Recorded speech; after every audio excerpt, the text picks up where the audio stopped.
welcome back to Green TV. Meet the Solutionaries is a series I love doing. Why do I love it so much? Because the people who are in the forefront of action on our climate, on our environmental crises, our planetary pickle, as I call it, are some of my favorite people. And one of those truly at the top of that list, and not just because she asked me to write a chapter in her book, is Jill Cody, who is the author of Climate Abandoned.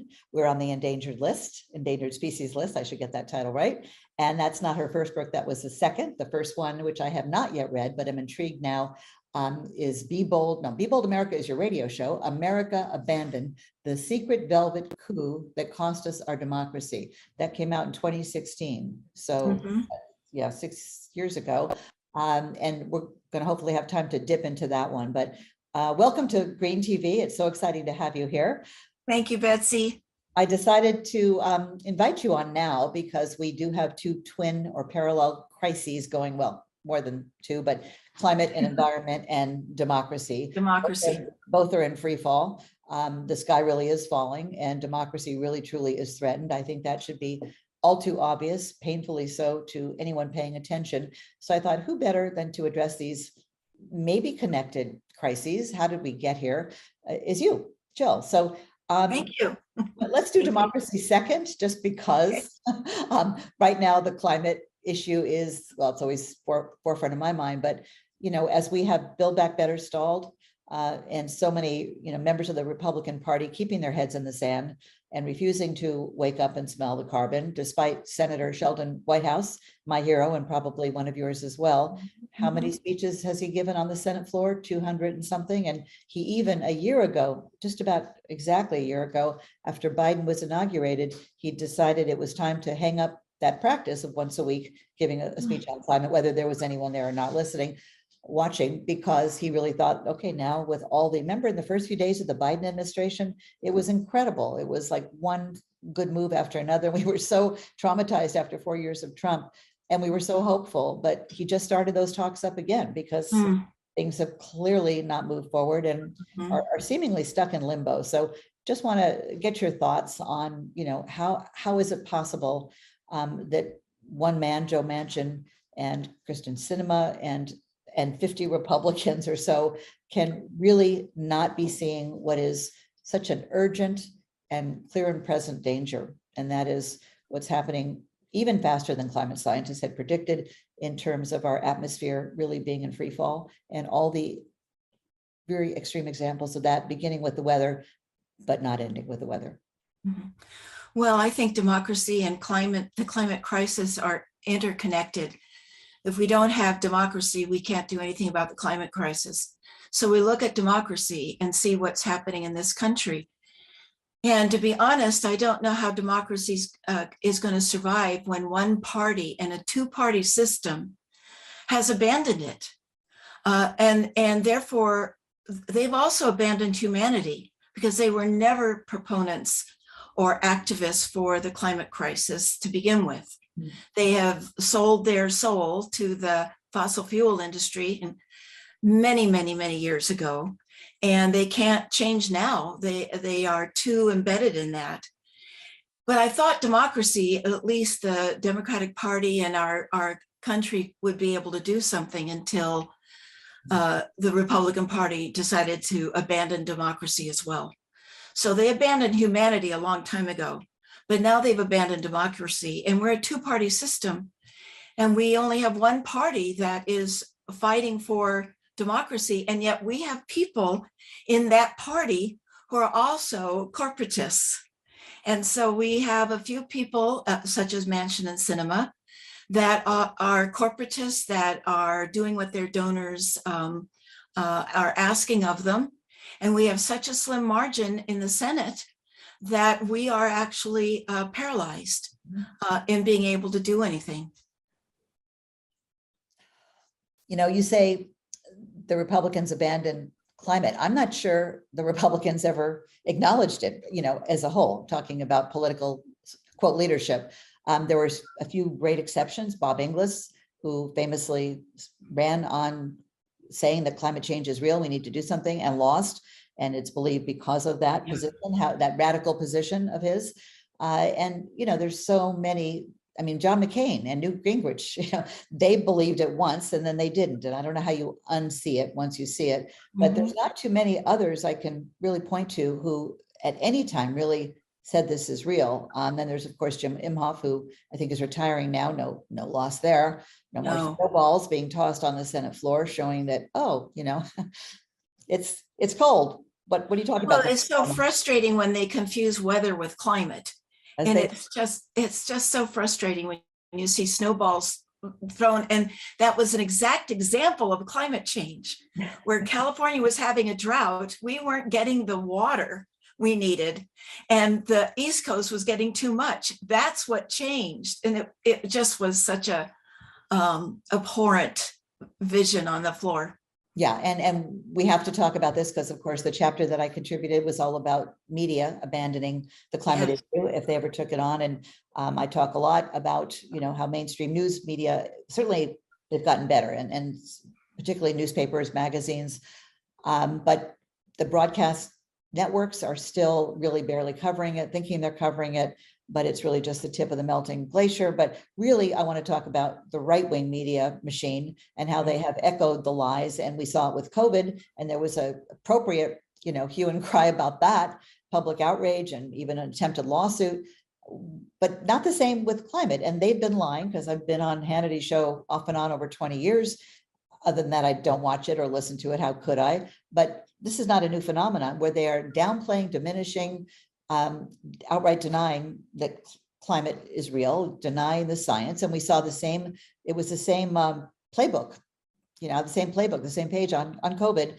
That at least got more public and national attention, but more people will have died and will die from climate change, I suspect, than pandemics, unless pandemics become endemic and part of our reality, which could be. And guess what? You know, there's an environmental piece to that too. You know, viruses spreading and, you know, being transferred from species to species. And now, of course, from animals to humans. So I want to know what you think about how dangerous and damaging the right-wing echo chamber media outlets continue to be today, 2022. It's not a thing of the past. I guess it's just too trite to say they sold their souls as well, but Roger Ailes started the Fox News network to be a propaganda channel. He wrote a 16-point memo to Richard Nixon.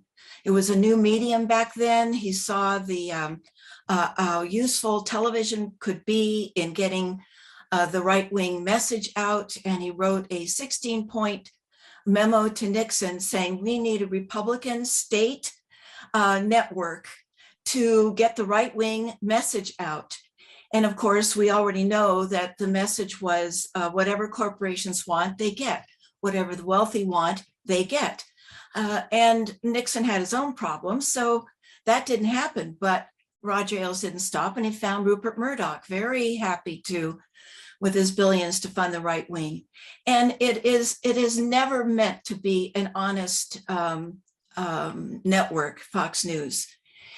And then you have the end of the fairness doctrine. There was a lot of the AM radio stations were able to be taken over. Music moved over to FM because it sounded better, and a lot of AM stations were freed up, and the right-wing media went and bought those. And then it just turned out to be a very bought by people that were disruptive and destructive. And like Rush Limbaugh and Rupert Murdoch and Roger Ailes, who I consider all of which are sociopaths.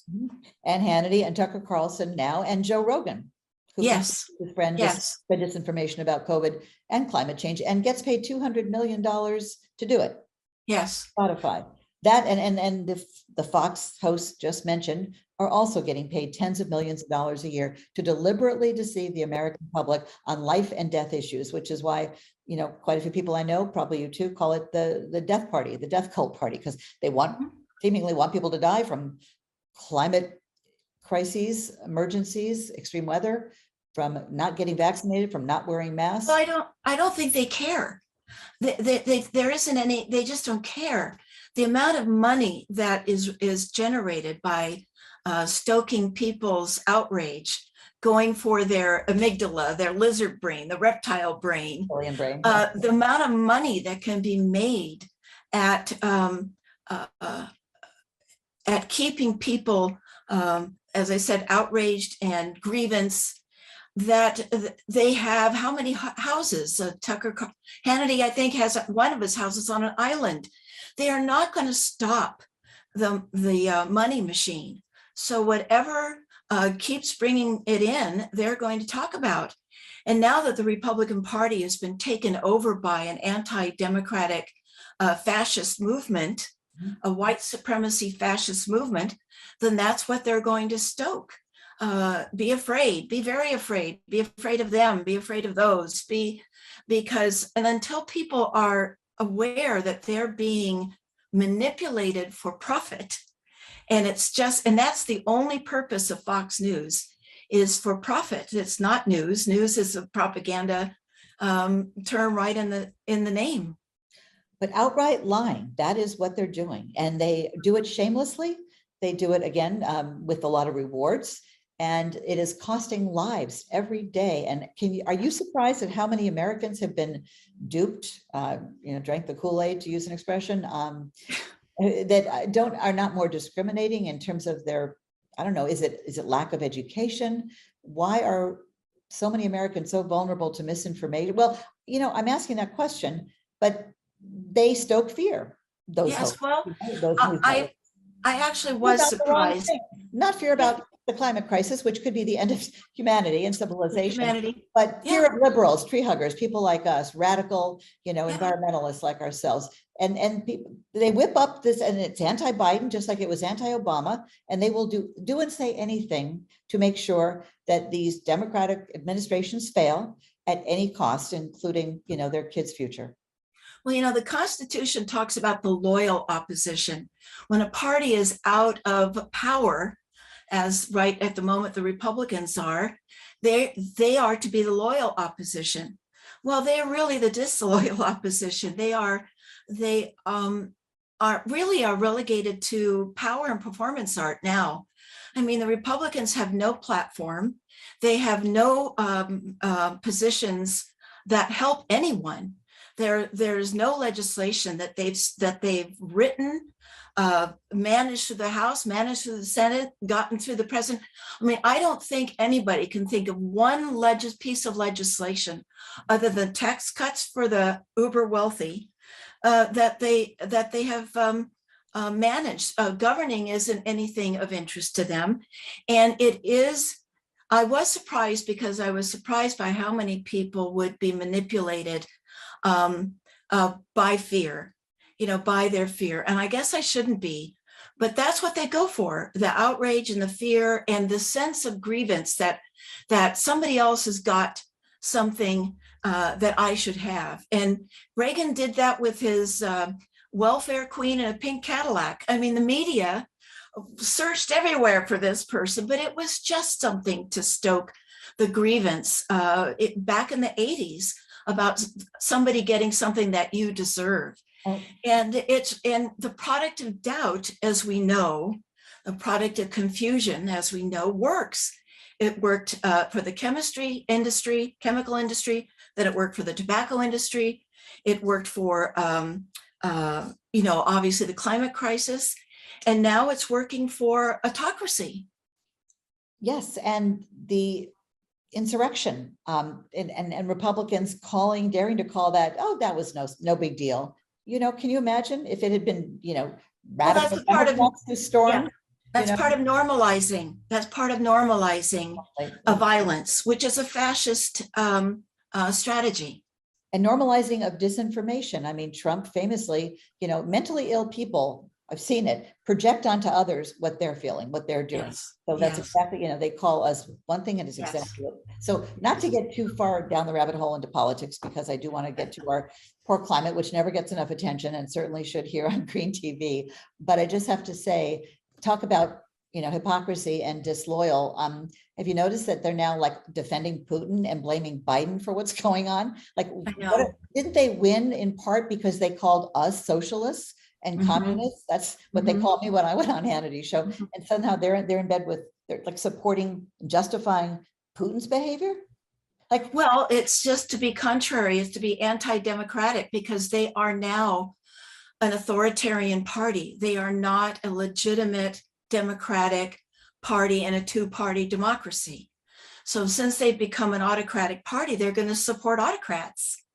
And so they're going to have, isn't Tucker going to spend a month or something in Turkey? Or no, it was CPAC. let them stay a long time. Is going to have their next summit in Hungary, which is an autocracy, or Turkey, I forget which. But so they're going to be supporting autocrats now. They are not a democratic party working for democracy. They are intent now to destroy democracy. And that gets to your climate crisis and your climate issue. Because if they are successful in destroying democracy, they will be successful finally in destroying any efforts to save the planet.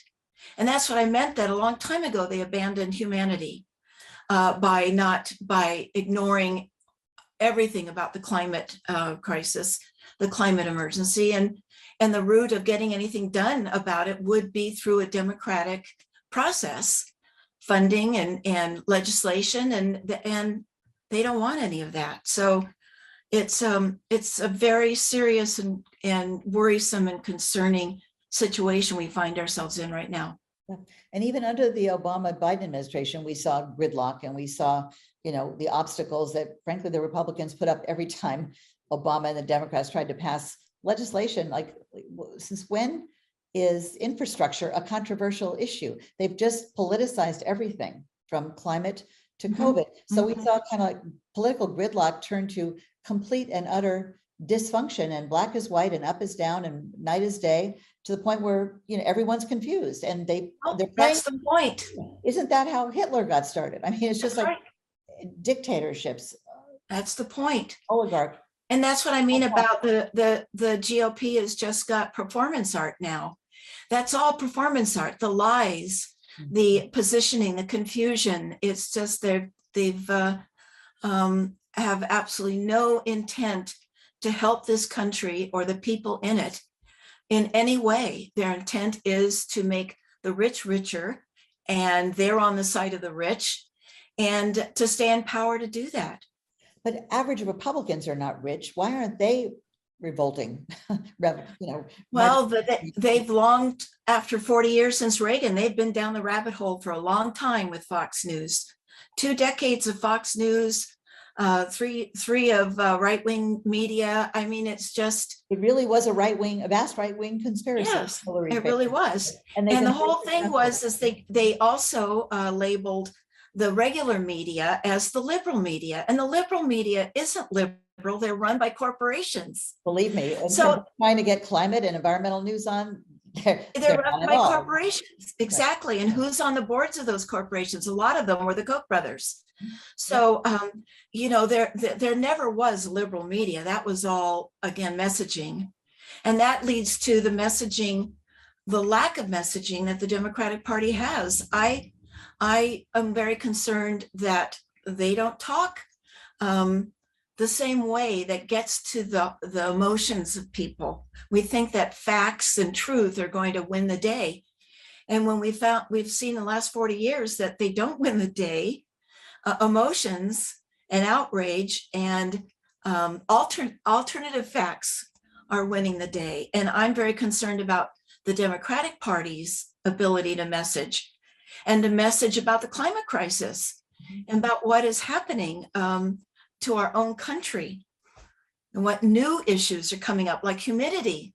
There's a whole new study out now that temperature is half the story, because things are happening faster with the climate emergency than planned, and it's temperature and humidity. Wet bulb. So, is that the wet bulb? Is that the wet bulb effect, where dampness and humidity can make heat that much more deadly, dangerous? Exactly. And the past computer models just worked with temperature and didn't incorporate temperature and humidity. So we're seeing, like what happened in Antarctica just recently, that the breakup of a huge shelf and parts of Antarctica happening so much faster. And with the Greenland and the North just totally, in a few years is going to be, the ice cap is going to be gone. I'm sure So yeah. Go ahead. No, go ahead. I'm sure you recall, as I do, Al Gore famously at the training, at least at my training, taking off his belt and making Yes. kind of a bell-shaped curve and kind of wiggling his belt, holding onto the buckle in the end and say, Earth is pretty resilient and you can push and pull and do a lot of things to nature and, she'll survive until you push or pull too much. And he slammed down his belt. And Right. I remember, I get goosebumps just thinking about it. I never forgot that. And it feels to me like we're getting dangerously close to from wiggling to getting out of whack.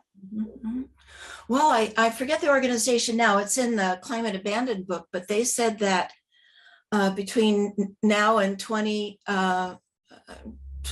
year 2100, we have something like a 1 in 20 chance between now and then that something would happen that can completely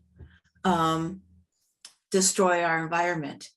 1 in 20 is pretty big. Would you fly an airplane with that? Well, yeah, and the other numbers, well, first of all, I think we just hit 419 parts per million. You probably saw that. That's, I think, as high as we've gotten, of course, referring to 350 parts per million of greenhouse gases. Being desirable balance. Yep. Level, and we're so far past there and going quickly in one direction. But in terms of we have 8 years to cut our emissions in half. And, my thing is, and so where's the programming? Where's the place that's telling people what to do? Well, now it's Green TV. That's why we started this platform and hope to expand the coverage and make it 24/7 at some point, because what's more important than saving humanity and nature? And, what happened during the pandemic where humans stayed in for a while and animals came out to roam. You hear birds singing. But if it took the whole world basically coming to a stop almost overnight, staying home, and that still didn't do it in terms of reduce emissions. Yeah, it didn't reduce any emissions. So that shows you what kind of changes we need across the board. Everything about how our food supply system, our energy, our economy, and yet we're not in any way as a society really tackling this as if it's emergency, which of course it is beyond. Well, and the thing is it's grown beyond every individual doing what they can. A lot of us have the electric cars. A lot of us do the ohm hour and turn off our lights and electricity to move electricity where it's needed. And a lot of us do that kind of work as a lifestyle now, but it's gotten beyond that. It's gotten beyond a lifestyle change. It's gotten to the point where we need legislation. And that's where democracy and the climate emergency is connected, intricately connected, because we need the Build Back Better. We need climate legislation that will do something massive on a massive scale that individuals can't accomplish. And it's very upsetting to see that the Build Back Better has just been put on the back shelf. And with no plans or dates to bring it back. Meantime, the U.S. Postal Service under the DeJoy. DeJoy, just approved having fossil mail trucks be fossil fueled run and not electric, which is, this is the second time that the Republicans have been able to kill electrifying the post office. Because about 10 years ago, the post office presented a huge plan to electrify their fleet. Think of that, 10 years, the size of the fleet that they have, that could have done for this country. And the Republicans killed it back then. And then they were successful with DeJoy staying as long as he has to kill it again. I'm just hoping that will get overturned. There's one more appointment I had someone recently on my radio program, Be Bold America, that talked about the post office. And with Biden, he does have appointments that he can make to the board, but they haven't all been approved. And so DeJoy's still pushing ahead with his fossil fuel fleet that will be around for 30 years. Pushing ahead with his regressive notion of, what's smart. I mean, my goodness, well, that's what his donors want. That's what his tribe wants. His tribe are the people who want to destroy the planet for their own profit and power right now. But his children and grandchildren aren't They don't care. Not to mention the health of the mail truck drivers who have to They get don't care. out and breathe that exhaust. What do they care about? I completely believe now that they truly just don't care. There's no empathy, compassion, or humility anymore in them. Well, when you start seeing people die, as we have Americans dying of COVID and refusing to believe it was COVID on their deathbeds, you have to wonder, how are we ever going to get facts, truth, information, and there's so much to convey out there in time.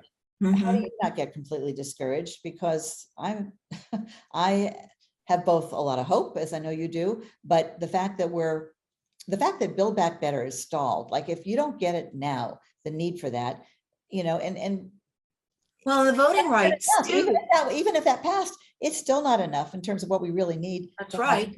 It was a start, but the start isn't starting. And then you add that to the lack of voting rights legislation, but that is because we didn't get enough people in the Senate in the last election. And the only thing that's going to happen now is a massive, massive turnout in our next election. This year. Yeah. In 2021, 22, a massive turnout because it's also the thing that's going to shut them down is if everyone, there are more of us, as I hear, there are more of us than them, but them always votes and rigs the voting, and the us. But you know what? Last time I checked, the them eat, breathe, and drink. So they're not sustainable. But by the time they die off, the rest of us will be on our way as well. Not to mention you dedicated Climate Abandon to your granddaughter, Molly. Yes, I did.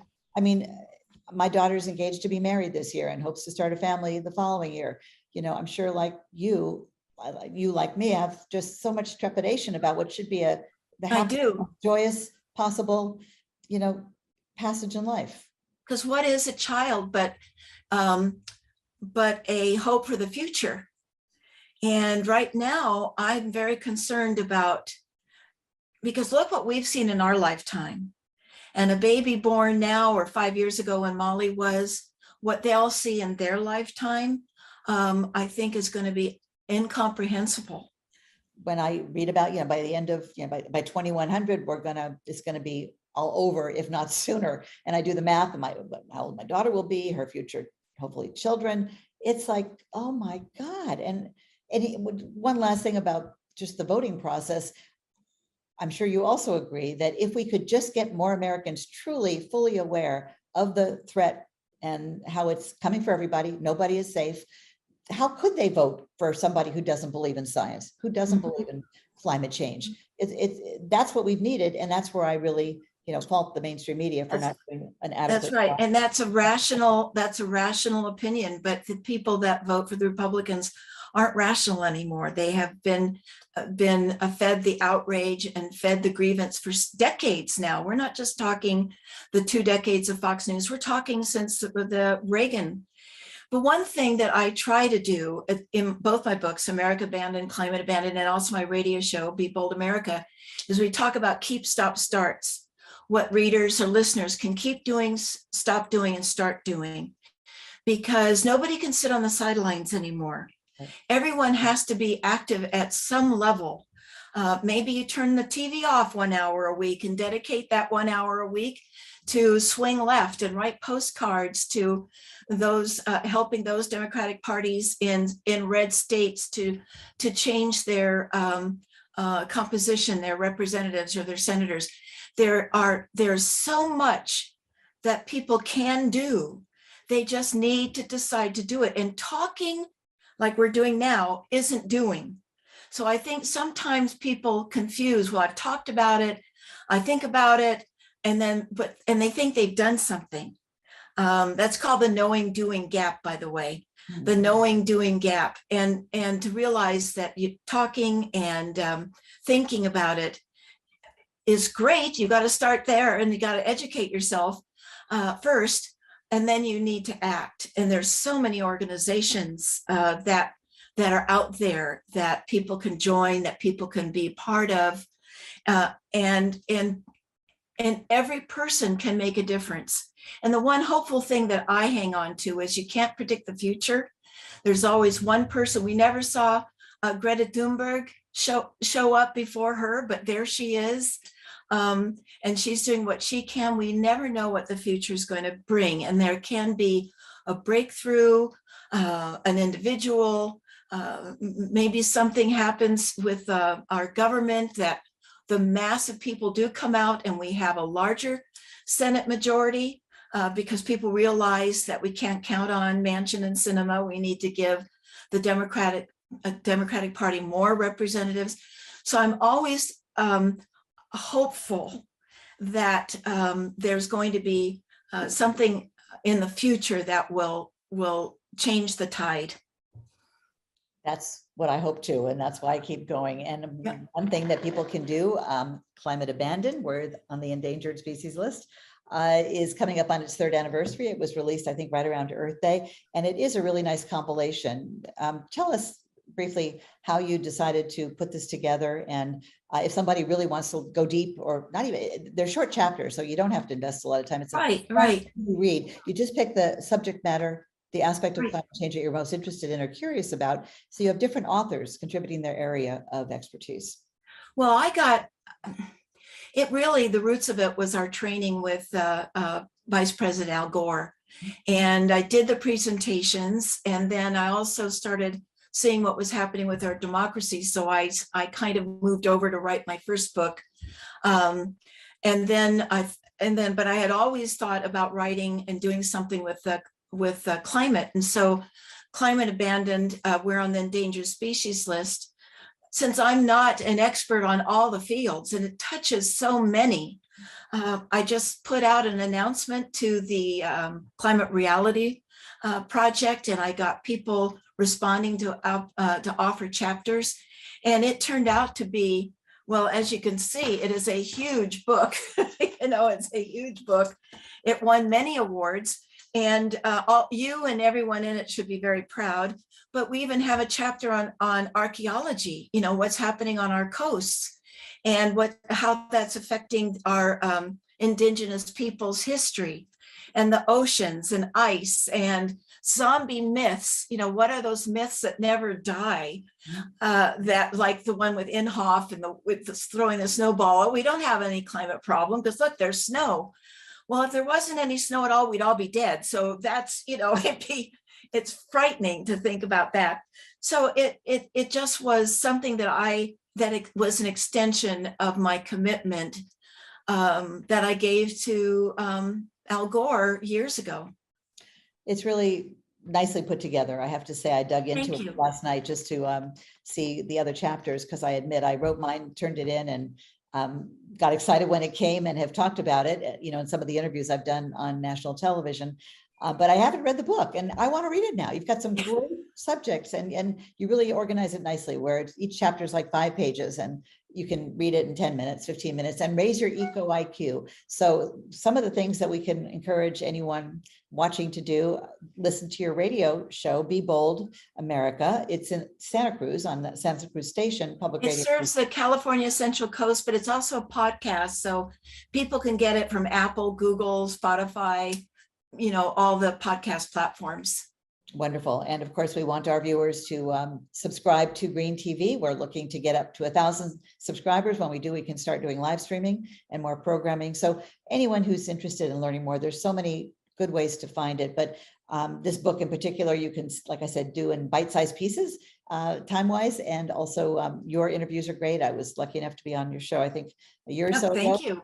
And I'm so honored to have you here today. And I could go on and we could go into the Velvet Coup. I'll have to have you back to talk about that, because that really kind of set the foundation. That was the foundation for a lot of what's going on today. And, I can't believe how successful the vast right-wing conspiracy, those who wanted to rule the world and seemingly still do, how successful they've been. That's what's really, like, you think this should have righted itself or left it itself. A long time ago, but we're still, well, democracy is a verb. you have to keep at it. It's not something that's going to arrive. It's Right. something that we all have to keep working on. Well, let's hope this is the silver lining or the green lining in the cloud. I hope between the COVID crisis, the climate crisis, and now, a war brewing, let's hope that people wake up and really realize that there's no time for frivolity. There's no time for incremental attention spans. There's no time for anything but all hands on deck. And that they vote, and that they vote, and that they are able to overcome all the roadblocks that are being placed in front of them in the red states. Right. And I just think we should appeal to, like, who wants to be wrong? Who wants to be uneducated? Who's proud of that? Too many, kind of arrogant, ignorant types are, but like, I don't think anybody really wants, like, even some of the QAnon people, once they had some interventions from family members, you see a few of the more noteworthy ones, they talk about how, they were brainwashed, and we just need to, I don't know. I don't know that we should focus our attention on those who are just really, outright deniers or in QAnon, but the 60% or so, I'm just making that number up, but I think I saw it somewhere, that are not, like us, who lose sleep over the environmental crises. But, there's at either end, there's those of us who are very, very preoccupied, and there's those who don't, or are active deniers, but there's many more in the middle that just don't know what they don't know, and they're concerned, increasingly going from curious to concerned. And that's what I'm sure your radio show can inform and does inform, and that's what we're doing here on Green TV, is filling that gap without having to read a lot of books. Nothing wrong with books, or watch a lot of documentaries. I say, how do you save the planet? One interview at a time. And thank you for enlightening us with your wisdom and your charm and your passion, and really looking at, the dual crises of our time. You've really had your, hand on the pulse of both of those. And I have a lot of respect for that, and would love to have you back again. We'll see how things go, maybe towards the end of the year, before or after the elections. And let's pray for sanity and less Sean Hannity. And let's be bold. Bold America. I think I encourage you to use that title.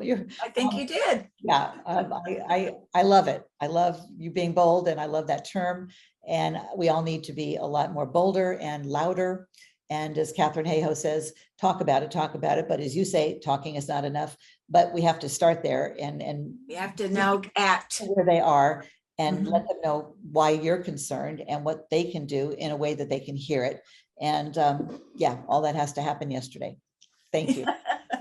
Thank you, Betsy. Okay, it's so lovely speaking with you. Thank you. Thanks.